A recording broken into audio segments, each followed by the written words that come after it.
Československá televízia Bratislava, hlavná redakcia programov zo zahraničia, uvádza film Nemeckej spolkovej republiky Túžba Veroniky Fosovej.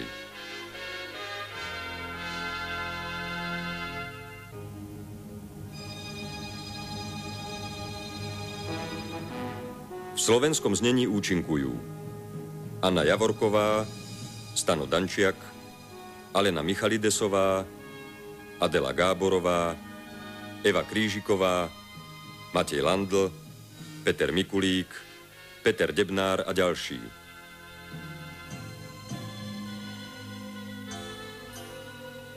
Slovenské znenie pripravili preklad Zora Prušková, dialógy Magda Rúfusová, asistentka réžie Alžbeta Flaková, zvuk inžinier Slavomír Straka, strih Irena Gáhiová, vedúci výrobného štábu Eduard Filo, réžia slovenského znenia Etela Balgová Harantová.